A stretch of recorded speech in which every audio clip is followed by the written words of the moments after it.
എല്ലാവർക്കും നമ്മുടെ പുതിയൊരു വീഡിയോയിലേക്ക് സ്വാഗതം. ഇന്നത്തെ നമ്മൾ പറയാൻ വേണ്ടിയിട്ട് പോകുന്നത് IRCCയുടെ പ്രോസസിംഗ് ടൈമിനെ കുറിച്ചിട്ടാണ്. എല്ലാവർക്കും കൺഫ്യൂഷൻ ഉള്ള കാര്യമാണ്. നമ്മുടെ ആപ്ലിക്കേഷൻ സബ്മിറ്റ് ചെയ്ത് കഴിഞ്ഞാൽ എത്ര നാൾ കഴിഞ്ഞിട്ടാണ് ഇതിന്റെ ഔട്ട്കം വരിക, ഇനിയിപ്പോൾ ഡിലേ ആയി കഴിഞ്ഞ് കഴിഞ്ഞാൽ നമ്മുടെ ആപ്ലിക്കേഷൻ എന്തെങ്കിലും പ്രശ്നമുണ്ടോ, നമ്മൾ എന്തെങ്കിലും ഡോക്യുമെന്റ്സ് ആഡ് ചെയ്യാൻ വേണ്ടിയിട്ട് മറന്നു പോയിട്ടുണ്ടോ, അത് നമ്മുടെ ബാക്ക്ഗ്രൗണ്ട് ചെക്കിന് ഒരുപാട് സമയം എടുക്കുന്നതിനും പ്രശ്നം കൊണ്ടാണ്. അങ്ങനെ ഒരുപാട് കൺഫ്യൂഷൻസ് നമുക്ക് ഉണ്ടാവാറുണ്ട്. അപ്പോൾ ഇന്ന് പറയാൻ വേണ്ടിയിട്ട് പോകുന്നത് ഈ IRCCയുടെ പ്രോസസിംഗ് ടൈമാണ്.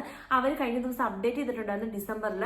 അപ്പോൾ അതിനെക്കുറിച്ചുള്ള ഡീറ്റെയിൽസ് ആണ് പറയാൻ വേണ്ടിയിട്ട് പോകുന്നത്. ഇതിപ്പോൾ ഏത് വിസയുടെ കാര്യമായിക്കോട്ടെ, സ്റ്റഡി പെർമിറ്റിന്റെ കാര്യമാണെങ്കിലും വർക്ക് പെർമിറ്റിന്റെ കാര്യമാണെങ്കിലും PR-ന്റെ കാര്യമാണെങ്കിലും സിറ്റിസൺഷിപ്പിന്റെ കാര്യമാണെങ്കിലും എല്ലാം അവർ അപ്ഡേറ്റ് ചെയ്തിട്ടുണ്ട്. എത്ര സമയമാണ് എടുക്കുന്നത് നിങ്ങൾ ആപ്ലിക്കേഷൻ സബ്മിറ്റ് ചെയ്ത് കഴിഞ്ഞാൽ. അപ്പോൾ അതിനെക്കുറിച്ചുള്ള വീഡിയോ ആണ് ഇത് പറയാൻ വേണ്ടിയിട്ട് പോകുന്നത്. ഒട്ടും തന്നെ സമയം കൊണ്ട് നമുക്ക് വീഡിയോ സ്റ്റാർട്ട് ചെയ്യാം. ഫസ്റ്റ് തന്നെ ഇവർ പറയുന്നത് പറഞ്ഞെങ്കിൽ സ്റ്റഡി പെർമിറ്റിന്റെ കാര്യമാണ്. സ്റ്റഡി പെർമിറ്റിനകത്ത് ഇവർ കുറെ കണ്ടീഷൻസ് പറയുന്നുണ്ട്. ഇപ്പം ഇന്ത്യയിൽ നിന്ന് അപ്ലൈ ചെയ്താൽ US, നൈജീരിയ അങ്ങനെ. അപ്പോൾ അതിനകത്ത് ഇവർ പറയുന്നത് പറഞ്ഞു കഴിഞ്ഞാൽ ഇന്ത്യയിൽ നിന്ന് അപ്ലൈ ചെയ്യുവാണെങ്കിൽ 3 വീക്കാണ് എടുക്കുന്നത് സ്റ്റഡി പെർമിറ്റ് അപ്രൂവൽ അല്ലെങ്കിൽ റിജക്ഷൻ. അതായത് സ്റ്റഡി പെർമിറ്റിന്റെ ഔട്ട്പുട്ട് അറിയാൻ വേണ്ടി, അത് പോസിറ്റീവ് ആകാം നെഗറ്റീവ് ആകാം. അപ്പോൾ അതിന്റെ റിസൾട്ട് അറിയാൻ വേണ്ടി നിങ്ങൾ അപ്ലൈ ചെയ്ത് കഴിഞ്ഞാൽ 3 വീക്കാണ് എടുക്കുന്നത്. ഇന്ത്യയിൽ നിന്നാണെങ്കിൽ, US-ൽ നിന്നാണെങ്കിൽ 14 വീക്ക് എടുക്കും. പിന്നെ നൈജീരിയ ആണെങ്കിൽ 9 വീക്കാണ്, അത് റെഡ്യൂസ് ചെയ്തിട്ടുണ്ട്. പിന്നെ പറയുന്ന പാകിസ്ഥാൻ ആണെങ്കിൽ 11 വീക്കാണ് എടുക്കുന്നത്. പിന്നെ ഉള്ളത് ഫിലിപ്പീൻസ് ആണെങ്കിൽ 4 വീക്സ് ആണ് എടുക്കുന്നത്. ഈസി ആയിട്ട് പെട്ടെന്ന് തന്നെ റിസൾട്ട് അറിയാൻ വേണ്ടിയിട്ട് പറ്റും. ഇതാണ് സ്റ്റഡി പെർമിറ്റിന്റെ കാര്യം പറയുന്നത്. ഇനി സ്റ്റഡി പെർമിറ്റ് എക്സ്റ്റൻഷൻ, അതായത് നിങ്ങൾ കാനഡയ്ക്കുള്ളിൽ വന്നിട്ട് നിങ്ങൾക്ക് സ്റ്റഡി പെർമിറ്റ് എക്സ്റ്റൻഷൻ കിട്ടണമെങ്കിൽ 158 ദിവസമാണ് പറയുന്നത്. നേരത്തെ പറഞ്ഞതെന്ന് പറഞ്ഞാൽ അതായത് ഹോം കൺട്രിയിൽ നിന്ന് അപ്ലൈ ചെയ്യുന്നതാണ്. ഇനി കാനഡയ്ക്കുള്ളിൽ നിന്ന് എക്സ്റ്റൻഷൻ അപ്ലൈ ചെയ്യണമെങ്കിൽ 158 ദിവസമാണ് എടുക്കുന്നത്. ഇനി പറയാൻ വേണ്ടിയിട്ട് പോകുന്നത് വർക്ക് പെർമിറ്റിന്റെ കാര്യമാണ്. വർക്ക് പെർമിറ്റ് കാനഡയുടെ ഔട്ട് സൈഡ്, അതായത് നിങ്ങളുടെ ഹോം കൺട്രിയിൽ നിന്ന് അപ്ലൈ ചെയ്യുന്നതും കാനഡയിലെ ഉള്ളിൽ നിന്ന് അപ്ലൈ ചെയ്യുന്നതും തമ്മിൽ ഭയങ്കരമായിട്ട് ഡിഫറൻസ് ഉണ്ട്. ഇപ്പൊ ഇവര് പറയുന്നത് പറഞ്ഞു കഴിഞ്ഞാൽ ഔട്ട് സൈഡ് കാനഡ ആണ്. ഇന്ത്യയിൽ നിന്നാണ് അപ്ലൈ ചെയ്യുന്നതെങ്കിൽ 19 വീക്കാണ് എടുക്കുന്നത്. US-ൽ നിന്നാണ് വർക്ക് പെർമിറ്റ് അപ്ലൈ ചെയ്യുന്നതെങ്കിൽ 14 വീക്ക് എടുക്കും.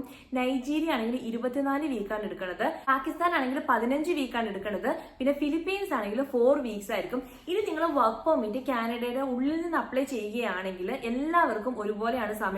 171 ദിവസമാണ് നിങ്ങൾ കാനഡയിൽ നിന്ന് ഉള്ളിൽ നിന്ന് വർക്ക് പെർമിറ്റ് അപ്ലൈ ചെയ്യുകയാണെങ്കിൽ അതിന് കിട്ടാൻ വേണ്ടി വരുന്ന ഒരു സമയം എന്ന് പറയുന്നത്. ഈ പറയാൻ വേണ്ടിയിട്ട് പോകുന്നത് ഒരുപാട് ആൾക്കാർ ഇങ്ങോട്ടേക്ക് PR ഒക്കെ എടുത്തിട്ട് വരും. ഇതിന്റെ അകത്ത് തന്നെ പല പല കാറ്റഗറി വരുന്നുണ്ട്.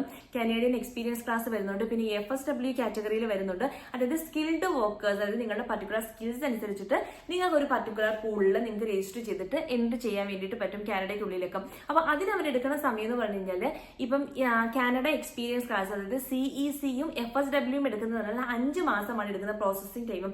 ഇനി അടുത്തത് PNP ആണ്, അതായത് പ്രൊവിൻഷ്യൽ നോമിനി പ്രോഗ്രാം. നിങ്ങൾ എക്സ്പ്രസ് എൻട്രിക്കകത്ത് ഫയൽ ക്രിയേറ്റ് ചെയ്തിട്ടാണ് അപ്ലൈ ചെയ്യുന്നതെങ്കിൽ 6 മാസമാണ് എടുക്കുന്നത്. ഇനിയും ഈ ഒരു PNP ഔട്ട്സൈഡ് എക്സ്പ്രസ് എൻട്രി ഉണ്ട്. അതായത് നിങ്ങൾക്ക് 2 രീതിയിൽ വെക്കാമെന്ന് ഞാൻ പലവട്ടം മെൻഷൻ ചെയ്തിട്ടുണ്ട്. PNP എക്സ്പ്രസ് എൻട്രിയിൽ പ്രൊഫൈൽ ക്രിയേറ്റ് ചെയ്തിട്ട് നിങ്ങൾക്ക് അത് ത്രൂ സബ്മിറ്റ് ചെയ്യാം. അല്ലാണ്ട് ഡയറക്റ്റ് ആയിട്ട് PNP അപ്ലൈ ചെയ്യാം. ഈ ഡയറക്റ്റ് ആയിട്ട്, അതായത് PNP നിങ്ങൾ എക്സ്പ്രസ് എൻട്രിയിൽ അല്ലാതെ അപ്ലൈ ചെയ്യുകയാണെങ്കിൽ 13 മാസമാണ് എടുക്കുന്നത് അതിന് വേണ്ടിയിട്ട്. ഇനി ക്യൂബക്കിന്റെ സ്കിൽഡ് വർക്കേഴ്സിന്റെ പ്രോഗ്രാമിൽ നിങ്ങൾക്ക് എൻട്രി കിട്ടണമെങ്കിൽ 11 മാസമാണ് അവർ പറയുന്ന ടൈം ഫ്രെയിം എന്നുള്ളത്. പിന്നെ അറ്റ്ലാന്റിക് ഇമിഗ്രേഷൻ പ്രോഗ്രാമിലൂടെ നിങ്ങൾക്ക് PR കിട്ടണമെങ്കിൽ 8 മാസമാണ് അവർ പ്രോസസിംഗ് ടൈം എന്ന് പറയുന്നത്. അതായത് IRCCയുടെ പ്രോസസിംഗ് ടൈം എന്ന് പറയുന്നത്. ഇനി അത് സ്റ്റാർട്ടപ്പ് വിസ. ഇപ്പൊ കഴിഞ്ഞ കുറെ നാളേക്ക് കാനഡയുടെ സ്റ്റാർട്ടപ്പ് വിസ ഭയങ്കരമായിട്ട് പോപ്പുലാരിറ്റി നേടിയിട്ടുണ്ട്. അതിന്റെ കുറച്ച് റിക്വയർമെന്റ്സ് ഒക്കെ കുറച്ച് മതി. പിന്നെ സ്റ്റാർട്ടപ്പ് വിസ പോലെ തന്നെ ചെറിയ സ്റ്റാർട്ടപ്പ് വിസ എന്നുള്ള രീതിയിൽ അവർ കുറച്ച് വിസയുടെ കണ്ടീഷൻസ് പറഞ്ഞിട്ടുണ്ട്. അത് ഞാൻ കഴിഞ്ഞ ദിവസങ്ങളിൽ വീഡിയോയിൽ അപ്ഡേറ്റ് ചെയ്തിരുന്നു. നിങ്ങൾക്ക് ആവശ്യമെങ്കിൽ അത് പോയി നോക്കാവുന്നതാണ്. സ്റ്റാർട്ടപ്പ് വിസയുടെ പ്രോസസിംഗ് ടൈം എന്ന് പറയുന്നത് 40 മാസമാണ് അവർ പറയുന്നത്. പിന്നെ ടെമ്പററി റെസിഡൻസിന്റെ ആപ്ലിക്കേഷൻ എന്ന് പറയുന്നത് 114 ദിവസമാണ് പറയുന്നത്. അതിപ്പം വിസിറ്റർ വിസ. ഇപ്പൊ നിങ്ങൾക്ക് അറിയാവുന്ന കാര്യമാണ്, വിസിറ്റർ വിസയിൽ ഒരുപാട് കണ്ടീഷൻസ് അവർ ഇംപ്ലിമെന്റ് ചെയ്തു. വിസ കിട്ടുന്ന ടൈം ഫ്രെയിം ഒരുപാട് കുറച്ചിട്ടുണ്ട്. പിന്നെ പ്രോസസിംഗ് ടൈം ഒരുപാട് കൂട്ടിയിട്ടുണ്ട്. ഇപ്പൊ ഈ വിസിറ്റർ വിസയുടെ കേസിൽ ഇന്ത്യയിൽ നിന്നാണ് അപ്ലൈ ചെയ്യുന്നതെങ്കിൽ 114 ദിവസമാണ് വേണ്ടി വരുന്നത്. US ആണെങ്കിൽ 27 ദിവസം മതി. പിന്നെ നൈജീരിയയിൽ നിന്നാണെങ്കിൽ 173 ദിവസമാണ് വേണ്ടി വരുന്നത്. പാകിസ്ഥാൻ ആണെങ്കിൽ 32 ദിവസമാണ് ഈ ഒരു വിസിറ്റർ വിസയുടെ ഔട്ട്പുട്ട് അറിയുന്നതിന് വേണ്ടിയിട്ട്. പിന്നെ വിസിറ്റർ വിസ എക്സ്റ്റൻഷൻ നമ്മൾ അപ്ലൈ ചെയ്യുകയാണെങ്കിൽ 116 ദിവസമാണെന്നാണ് ഇവർ പറയുന്നത്. പിന്നെ സൂപ്പർ വിസ ഉണ്ടല്ലോ, അതായത് പേരൻസിനെ ഒക്കെ കൊണ്ടുവരുന്ന സൂപ്പർ വിസയുടെ ടൈം ഫ്രെയിം പറയുന്നത് ഇന്ത്യയിലാണെങ്കിലും 120 ദിവസമാണ് വേണ്ടി വരുന്നത്. US-ൽ നിന്നാണെങ്കിൽ 137 ദിവസം. നൈജീരിയ, പാകിസ്ഥാൻ ഒക്കെ ആണെങ്കിൽ 63 ദിവസവും 133 ദിവസമാണ്. ഫിലിപ്പീൻസ് ആണെങ്കിൽ 86 ദിവസമായിട്ട് ഇവർ കുറച്ചിട്ടുണ്ട്. ഇതാണ് ആ ഒരു കാറ്റഗറിയിൽ വരുന്നതിന്റെ പ്രോസസിംഗ് ടൈം IRCC അപ്ഡേറ്റ് ചെയ്തത്. ഇനി പറയാൻ വേണ്ടിയിട്ട് പോകുന്നത് സിറ്റിസൺഷിപ്പ് ആപ്ലിക്കേഷന് വേണ്ടിയിട്ടാണ്. സിറ്റിസൺഷിപ്പിന്റെ ആപ്ലിക്കേഷൻസിന്റെ ഇവർ ടൈം ഫ്രെയിം പറഞ്ഞേക്കുന്നത് 7 മാസമാണ് പറഞ്ഞേക്കുന്നത് പ്രോസസിംഗ് ടൈം എന്ന് പറയുന്നത്. പിന്നെ സിറ്റിസൺഷിപ്പ് സർട്ടിഫിക്കറ്റ്സിന് വേണ്ടിയിട്ടാണെങ്കിൽ അതൊരു 3 മാസമായിട്ട് കുറച്ചിട്ടുണ്ട്. നേരത്തെ ഇതിനേക്കാളും കൂടുതലായിരുന്നു. ഇതെന്ന് പറഞ്ഞാൽ സിറ്റിസൺഷിപ്പ് റെക്കോർഡ്സ് സെർച്ച് ചെയ്യുന്നതിന് വേണ്ടിയിട്ട് 11 മാസമാണ് പറഞ്ഞേക്കുന്നത്. പിന്നെ PR കാർഡ്, അതായത് നിങ്ങൾ PR അപ്ലൈ ചെയ്തിട്ട് നിങ്ങൾക്ക് PR കാർഡ് കിട്ടുമല്ലോ, ഈ PR കാർഡ് കിട്ടുന്നതിന് 24 ദിവസമാണ് പറഞ്ഞേക്കുന്നത്. ഇനി അടുത്ത PR കാർഡ് റിന്യൂവലിന് വേണ്ടി, അതായത് ഓൾറെഡി ഇവിടെ PR ഉണ്ടായിരുന്ന ആൾക്കാരാണ്, PRന്റെ വാലിഡിറ്റി കഴിയുമ്പോഴത്തേക്കും നമ്മൾ റിന്യൂ ചെയ്യണം, നമ്മുടെ ഡോക്യുമെന്റ്സ് ഒക്കെ സബ്മിറ്റ് ചെയ്ത് റിന്യൂവൽ ചെയ്യണം.